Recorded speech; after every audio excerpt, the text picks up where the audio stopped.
जय हिंद दोस्तों। कैसे हैं आप सब? I hope you are doing well. आज के इस लेक्चर में हम लोग लेटेस्ट न्यूज़ पढ़ने वाले हैं। जैसे कि आप लोगों ने हाल ही में सुना होगा कि हमारे देश के जो हैं नए उपराष्ट्रपति बने हैं, जिनका नाम है सीपी राधाकृष्णन। ये आप उनका चेहरा देख सकते हैं। और लेटेस्ट अपडेट है, एग्जाम पर्सपेक्टिव से बहुत ही ज़्यादा इंपॉर्टेंट है। और इस लेक्चर के अंदर हम जो है पूरा का पूरा जो है टॉपिक कवर करने वाले हैं vice president. Right. Exam perspective से बहुत इंपॉर्टेंट होने वाला है टॉपिक, आने वाले एग्जाम्स में जरूर आपको देखने को मिलेगा। राइट। तो चलिए हम अपना टॉपिक जो है उसे शुरू करते हैं। सबसे पहले आपको बता दूं, जो नए उपराष्ट्रपति बने हैं उनका नाम है सीपी राधाकृष्णन, और ये देश के 15वें उपराष्ट्रपति बने हैं। और ये बेसिकली जो है एनडीए के कैंडिडेट थे, एनडीए पार्टी के कैंडिडेट थे। इनके अपोजिट में जो कैंडिडेट खड़े थे उनका नाम था justice B Sudarshan Reddy. India alliance के ये कैंडिडेट थे और इनको जो इन्होंने हराया है। ठीक है, राधाकृष्णन जी ने इनको हराया है। राधाकृष्णन जी को जो है टोटल 425 जो है इनको वोट मिले हैं, और रेड्डी साहब को कितने मिले? तो 300 वोट्स मिले थे, जिसमें से 15 वोट जो है वो क्या हो गए थे? इनवैलिड घोषित हो गए थे। तो सिंपल सी बात, करंट अफेयर के हिसाब से देखें तो सबसे इंपॉर्टेंट यही है कि हमारे देश के जो है नए उपराष्ट्रपति बने हैं। तो नए उपराष्ट्रपति का नाम क्या है? तो सीपी राधाकृष्णन। ठीक है, और इन्होंने किनको हराया है? तो जस्टिस बी सुदर्शन रेड्डी जी को। ये बेसिकली फॉर्मर सुप्रीम कोर्ट के जज है। ठीक है, चलिए अब ये तो थी करंट अफेयर की छोटी सी न्यूज। ठीक है, अब हम देखो वाइस प्रेसिडेंट का नाम आया है तो हमें वाइस प्रेसिडेंट जो टॉपिक है, उपराष्ट्रपति जो टॉपिक है, वो पूरा का पूरा पढ़ना है डिटेल के अंदर। ठीक है, क्या क्या टर्म्स हैं, कौन कौन से अनुच्छेद हैं, क्या क्या खासियत है, ठीक है, क्या क्या लिस्ट है, कौन कौन से उपराष्ट्रपति रहे हैं, तो उन सब के बारे में हम लोग इस लेक्चर में पढ़ने वाले हैं। तो चलिए अपना जो टॉपिक है उससे आगे कंटिन्यू करते हैं। देखिए, संविधान का जो अनुच्छेद नंबर 63 है, आर्टिकल नंबर 63, उसमें कहा गया है कि भारत के अंदर एक क्या होगा? उपराष्ट्रपति होगा। सिंपल सी बात है, अनुच्छेद नंबर 63 में लिखा गया है कि भारत में एक उपराष्ट्रपति होगा, और उपराष्ट्रपति क्या होगा? वो राज्यसभा का सभापति होगा, एक्स ऑफिशियो चेयरमैन होगा। अगर आप लोगों ने संसद पढ़ी है तो संसद में आप लोगों ने देखा होगा कि एक होती है लोकसभा, एक होती है राज्यसभा। लोकसभा के अध्यक्ष को कहा जाता है स्पीकर, लेकिन राज्यसभा के अध्यक्ष को क्या कहते हैं? सभापति। तो राज्यसभा का सभापति हमेशा कौन होता है? उपराष्ट्रपति होता है। राइट। और यानी कि राज्यसभा की जितनी भी बैठकें होती है ना, उनकी अध्यक्षता कौन करता है, उनको प्रिसाइड कौन करता है? तो उपराष्ट्रपति करता है, यानी कि सभापति करता है। क्लियर है? नेक्स्ट इंपॉर्टेंट पॉइंट, आप लोगों ने पढ़ा होगा संविधान के अंदर कि हमारे देश का संविधान जो है काफी देशों से लिया गया है। राइट। वैसे क्वेश्चन पूछ, अलग अलग पोस्टें जो अलग अलग देशों से ली गई हैं, वैसे ही पूछ लेता है कि जो उपराष्ट्रपति का जो पद है, उपराष्ट्रपति का जो पद है, वाइस प्रेसिडेंट का जो पद है, वो किस देश से लिया गया है? तो वो लिया गया है अमेरिका से। मोस्ट इंपॉर्टेंट क्वेश्चन है, कहां से लिया गया है? तो अमेरिका से लिया गया है। राइट। अच्छा, उपराष्ट्रपति राष्ट्रपति की तरह कार्य करते हैं, ये भी बता दूं आपको, लेकिन कब करेंगे? जब राष्ट्रपति जी छुट्टी पर हैं, बीमार हैं, या उनकी डेथ हो गई हो, या उनको पद से हटा दिया गया हो, या उन्होंने इस्तीफा दे दी हो, या और कोई कारण हो। सिंपल सी बात, अगर राष्ट्रपति अपने पद पर नहीं है, राष्ट्रपति जी अपने पोस्ट उनको खाली पड़ा है, तब कौन काम करता है? तब काम करते हैं उपराष्ट्रपति, दैट इज वाइस प्रेसिडेंट। ठीक है, इतनी बात क्लियर हो गई। उसके बाद नेक्स्ट इंपॉर्टेंट पॉइंट देखिए, जब भी राष्ट्रपति का पद खाली रहता है ना, जैसे कि मैंने अभी आपको बताया, चाहे वो इस्तीफा दे दें, चाहे उनकी डेथ हो जाए, या उनको हटा दिया जाए, जैसे ही राष्ट्रपति का पद खाली होता है तो 6 महीने के अंदर अंदर, 6 महीने के अंदर अंदर ना, राष्ट्रपति का चुनाव करवाना अनिवार्य होता है। यानी कि 6 महीने के अंदर अंदर राष्ट्रपति नए लाने जरूरी हैं। तो इन 6 महीनों के अंदर अंदर जो काम करेगा राष्ट्रपति के, वो कौन करेगा? वाइस प्रेसिडेंट, उपराष्ट्रपति। यानी कि हमारे एग्जाम पर्सपेक्टिव से यहां से दो क्वेश्चन निकलते हैं। एक क्वेश्चन तो ये निकलता है कि भाई राष्ट्रपति का खाली पद कितने दिनों में भरना जरूरी है? तो 6 महीने। और एक क्वेश्चन ये निकलता है कि उपराष्ट्रपति यानी कि वाइस प्रेसिडेंट राष्ट्रपति के पद पर, प्रेसिडेंट की पोस्ट पे मैक्सिमम कितने टाइम तक काम कर सकते हैं? तो जवाब क्या हो जाएगा? 6 महीने। 6 महीने से ज्यादा वो काम नहीं कर पाएंगे। क्लियर है? उसके बाद अच्छा, एक और इंपॉर्टेंट पॉइंट, जब भाई उपराष्ट्रपति राष्ट्रपति की जगह काम कर रहे हैं तो उनको सैलरी भी तो उन्हीं की मिलनी चाहिए, जब काम उनके कर रहे हैं तो बिल्कुल, जब उपराष्ट्रपति राष्ट्रपति की जगह काम करते हैं तो जितने भी सैलरी हैं, जो भत्ते हैं, जो भी चीजें हैं, वो सारी उनको किसकी मिलती हैं? राष्ट्रपति की मिलती हैं। क्लियर है? ठीक है। एक और इंपॉर्टेंट पॉइंट, भाई जब उपराष्ट्रपति राष्ट्रपति की जगह काम कर रहे हैं ठीक है, यानी कि अब उपराष्ट्रपति सारा काम राष्ट्रपति का कर रहे हैं, तो जब ये करेंगे तो उपराष्ट्रपति अपना कोई भी काम नहीं करेंगे फिर। और इनका मेन काम क्या था? राज्यसभा की सदस्यता करना। तब ये राज्यसभा की सदस्यता नहीं करेंगे, ठीक है, ये सिर्फ किसके काम करेंगे? राष्ट्रपति के। तो फिर भी सवाल ये उठता है कि राज्यसभा की सदस्यता कौन करेगा, फिर वहां पे कौन बैठेगा? तो राज्यसभा के अंदर एक होता है डिप्टी चेयरमैन, यानी कि उपसभापति, तब ये काम करेंगे। क्लियर है? बेसिक बेसिक बातें हैं, कोई इसमें कंफ्यूज होने वाली चीज नहीं है। आराम से चीजों को समझिए, एग्जाम में ऐसे ही सवाल पूछे जाते हैं। चलिए अब हम बात करते हैं उपराष्ट्रपति से संबंधित अनुच्छेदों के बारे में। आर्टिकल नंबर 63 की अगर मैं बात करूं, आर्टिकल नंबर 63, तो 63 के अंदर क्या लिखा गया? The vice president of India, कि भारत के अंदर एक उपराष्ट्रपति होंगे। 64 की बात करूं तो 64 में क्या लिखा गया कि वो क्या होंगे? राज्यसभा के एक्स ऑफिशियो चेयरमैन होंगे, ठीक है, यानी कि सभापति होंगे, राइट। 65 में क्या लिखा गया है? The president to act as vice president to be act as president. जैसे कि वही मैंने आपको बताया कि भाई 65 में ये लिखा गया कि उपराष्ट्रपति क्या करेंगे? राष्ट्रपति की तरह काम करेंगे जब वो ना हो, ठीक है। 66 में लिखा गया है इलेक्शन, कि उपराष्ट्रपति का चुनाव कैसे होगा। 67 में लिखा गया है उनका टर्म, यानी कि कार्यकाल, कि भाई उपराष्ट्रपति का कितना कार्यकाल होगा, ठीक। 68 में लिखा गया है कि भाई कितने टाइम में जो है उपराष्ट्रपति का जो है पद जो है वो भरना अनिवार्य है या कैसे भरना है, ठीक है। 69 अनुच्छेद नंबर 69 में लिखा गया है शपथ के बारे में, कि भाई उपराष्ट्रपति की शपथ कौन दिलाएगा उपराष्ट्रपति को, ठीक है, उसके बारे में लिखा गया है। उसके बाद 70 में लिखा गया है discharge of president functions in other contingencies, president के जो फंक्शंस हैं उनके डिस्चार्ज के बारे में बताया गया है। 71 की बात करें तो 71 में लिखा गया है कि भाई वाइस प्रेसिडेंट के इलेक्शन से रिलेटेड जो भी मैटर होगा उनके बारे में यहाँ पर क्या लिखी गई है? डिटेल लिखी गई है। तो सिंपल एक एक करके सारे के सारे आर्टिकल्स आपको पता होने चाहिए, 63 से लेकर 71 तक ये सारे के सारे आर्टिकल किनके हैं? तो उपराष्ट्रपति के हैं। तो इनको एक एक करके जो है आप इनको याद कर सकते हैं। उसके बाद बात करता है कि उपराष्ट्रपति की क्वालिफिकेशंस क्या क्या है, योग्यता क्या क्या है। तो सिंपल सी बात है, यदि किसी व्यक्ति को उपराष्ट्रपति का चुनाव लड़ना है ना, तो सबसे पहली चीज तो भारत का नागरिक होना चाहिए। दूसरा, मिनिमम एज कितनी होनी चाहिए? 35 वर्ष की। 35 वर्ष की कम से कम आयु होनी चाहिए। उसके बाद must not hold office of profit, यानी कि भारत के अंदर किसी भी लाभ के पद पर ना हो, है ना, किसी भी गवर्नमेंट जॉब वगैरह पे ना हो, इस टाइप से।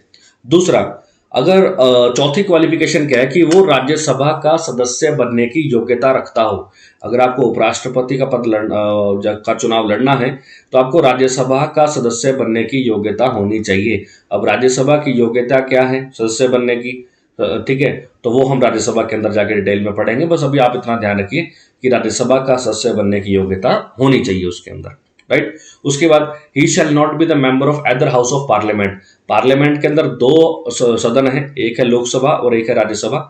यदि किसी व्यक्ति को उपराष्ट्रपति का चुनाव लड़ना है तो वो इन दोनों में से किसी का भी सदस्य नहीं होना चाहिए, ना तो वो लोकसभा का ना ही वो राज्यसभा का। तो ये है बेसिकली क्वालिफिकेशन। वैसे यहाँ पर मेनली उम्र ही पूछी जाती है कि उपराष्ट्रपति का चुनाव लड़ने की न्यूनतम आयु कितनी है, तो 35 वर्ष है, ठीक है। उसके बाद नेक्स्ट आता है, मोस्ट इंपॉर्टेंट है ये, इलेक्शन ऑफ वाइस प्रेसिडेंट।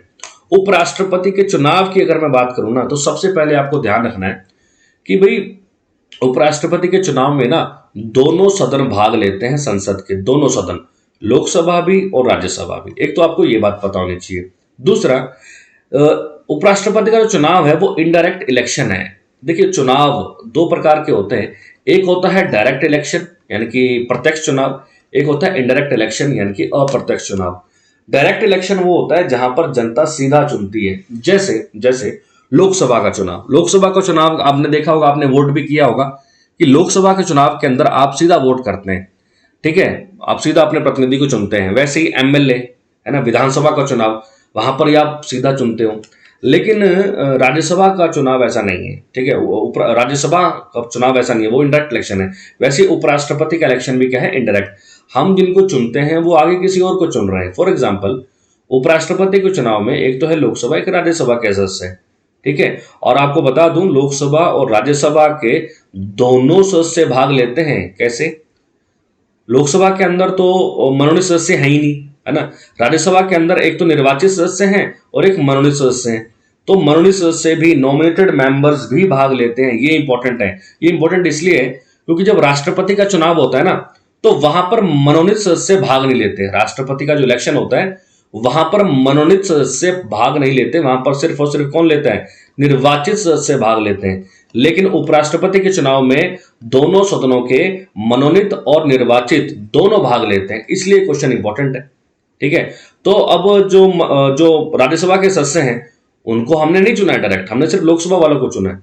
तो इसलिए इंपॉर्टेंट हो जाता है कि ये कैसा चुनाव है, इनडायरेक्ट इलेक्शन है, कि हमने राज्यसभा के सदस्यों को चुना नहीं है, लेकिन हमने किसी और को चुना, उन्होंने राज्यसभा के सदस्य को चुना, और राज्यसभा के सदस्य क्या कर रहे हैं? उपराष्ट्रपति के चुनाव में भाग ले रहे हैं। तो इसलिए ये हो गया इनडायरेक्ट इलेक्शन, तो अप्रत्यक्ष चुनाव है। एक और बात ध्यान रखिएगा, जो स्टेट लेजिस्लेचर है यानी कि जो राज्य विधायिका है, राज्य विधायिका का मतलब आ गया यहां पर विधानसभा और विधान परिषद। तो ध्यान रखिएगा, विधानसभा और विधान परिषद ये भी उपराष्ट्रपति के चुनाव में भाग नहीं लेते। इस बात का भी ध्यान रखिएगा, ये उपराष्ट्रपति के चुनाव में भाग नहीं लेते। मोस्ट इंपॉर्टेंट है। तो क्वेश्चन आपसे पूछ लिया जाए कि उपराष्ट्रपति के चुनाव में कौन भाग लेता है, तो सिंपल आएगा कि लोकसभा और राज्यसभा के मनोनीत और निर्वाचित सदस्य हैं, right, are nominated and elected members of Lok Sabha and Rajya Sabha. उसके बाद नेक्स्ट इंपॉर्टेंट पॉइंट, अगर उपराष्ट्रपति के चुनाव में कोई भी लगता है किसी को गड़बड़ी हुई है, कुछ भी हुई है, तो उस सबका आप कहां पर अपील कर सकते हैं? सुप्रीम कोर्ट में अपील कर सकते हैं, और सुप्रीम कोर्ट जो भी फैसला करेगा वो क्या होगा? फुल एंड फाइनल होगा। ठीक है, अच्छा एक चीज और है, वैकेंसी जो इलेक्टोरल कॉलेज की है ना, इलेक्टोरल जो कॉलेज है उसकी वैकेंसी के आधार पे आप डिस्प्यूट नहीं कर सकते हो। इसका मतलब क्या हुआ? आप इस चीज को यहां से समझ सकते हो। देखिए भाई, लोकसभा के अंदर जो है टोटल सदस्य कितने हैं वर्तमान में? 543 है। ठीक, अच्छा राज्यसभा में कितने हैं? 233, 12 नॉमिनेटेड है। ठीक है, तो इन सबका टोटल करेंगे तो कितना आ गया? 788। तो हम कह सकते हैं कि जो उपराष्ट्रपति का चुनाव है उसके अंदर 788 बंदे भाग लेंगे। ठीक है, अच्छा अब हुआ क्या है कि इन 233 सीटों में से 6 सीटें खाली पड़ी हैं। अच्छा, इन 543 सीटों में से एक सीट ये खाली पड़ी है, तो टोटल मान लो 7 सीटें खाली पड़ी हैं। अब दो बंद मान लेते हैं, कोई बंदा ए है कोई बंदा बी है, दोनों के बीच में जो है उपराष्ट्रपति का इलेक्शन हो रहा है। ठीक है, अब जो बी बंदा है, बी, ये 2 वोट से हार गया, मान लेते हैं 2 वोट से हार गया। अब इसके दिमाग में आ गई कि यार अगर ये 7 बंदे होते तो क्या पता मैं जीत जाता, तो क्या मैं जाके अपील कर दूं सुप्रीम कोर्ट में? नहीं, आप इस आधार पे अपील नहीं कर सकते। ठीक है, अगर वो सीटें वेकेंट है तो वेकेंट है भाई, उनको फिर हम काउंट नहीं करेंगे। जो प्रेजेंट बंदे बैठे हैं हम सिर्फ उन्हीं के आधार पे जो है वोट्स को काउंट करेंगे। अब शायद आप इस पॉइंट को समझ गए होंगे। ठीक है, कि भाई जो इलेक्टोरल कॉलेज है, ठीक है, उसके संबंधित जो कोई भी विवाद है उसको सुप्रीम कोर्ट नहीं सुनेगा, ना ही वो कोई ग्राउंड बनेगा। क्लियर है? उसके बाद उपराष्ट्रपति के टर्म की यानी कि कार्यकाल की अगर मैं बात करूं तो इनका 5 साल का कार्यकाल होता है, और ये अपना इस्तीफा किसको देते हैं? राष्ट्रपति को। जब भी अपना इस्तीफा देंगे तो किसको देंगे? राष्ट्रपति को देंगे। और इनको शपथ कौन दिलाता है? तो राष्ट्रपति ही दिलाते हैं। ठीक है, तो इस्तीफा भी राष्ट्रपति को और शपथ भी कौन दिलाता है? तो राष्ट्रपति को। क्लियर है? उसके बाद नेक्स्ट इंपॉर्टेंट पॉइंट, इनको जो है अपने पद से हटाया भी जा सकता है। अगर उपराष्ट्रपति को पद से हटाना है तो सबसे पहली कंडीशन ये है कि भाई 14 दिन का नोटिस देना पड़ेगा इनको। ठीक है, एक रेजोल्यूशन लाना पड़ेगा जो कि राज्यसभा और लोकसभा से पास होना चाहिए। 14 दिन का इनको एडवांस नोटिस देना पड़ेगा, इनको बताया जाएगा, फिर इनको अपने प्रूफ इकट्ठे करने पड़ेंगे कि भाई मैं निर्दोष हूं या मैंने ऐसी कोई भी गलती नहीं की है। ठीक है, उसके बाद क्या है कि राज्यसभा के अंदर एब्सोल्यूट मेजोरिटी यानी कि 2/3 मेजोरिटी से उसको उस रेजोल्यूशन को पास करवाना पड़ेगा कि हाँ भी इनको हटा दें। उसके बाद क्या है कि वो बिल फिर लोकसभा से भी पास होना चाहिए। ठीक है, लोकसभा के अंदर भी क्या होना चाहिए? वहां पर लोकसभा के अंदर बहुमत होना चाहिए। यहां पर 2/3 की बात नहीं है। तो सिंपल सी बात है, अगर उपराष्ट्रपति को हटाना है ना तो सबसे पहले तो रेजोल्यूशन लाओ।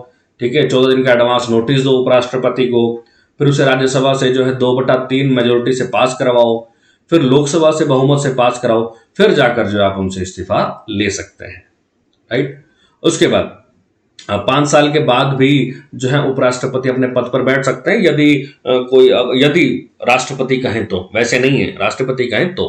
ठीक है, अच्छा जैसे अच्छा एक चीज इंपॉर्टेंट और है, कोई भी व्यक्ति ऐसा नहीं है कि एक बार उपराष्ट्रपति बन गया तो वो दोबारा नहीं बन सकता। गलत, ऐसा नहीं है। ठीक है, भारत के अंदर 2 उपराष्ट्रपति हैं, एक डॉक्टर एस राधाकृष्णन जी थे और एक हामिद अंसारी जी थे। ये दोनों के दोनों 2 बार उपराष्ट्रपति बने हैं, 2 बार, वो भी लगातार। एस राधाकृष्णन जी बने थे 1952 से 1962 के बीच में, और हामिद अंसारी जी बने थे 2007 से 2017 के बीच में। तो ध्यान रखिएगा, देश के अंदर 2 उपराष्ट्रपति ऐसे थे जो लगातार 2 बार उपराष्ट्रपति बने हैं। कौन कौन से? एस राधाकृष्णन और हामिद अंसारी। ठीक है।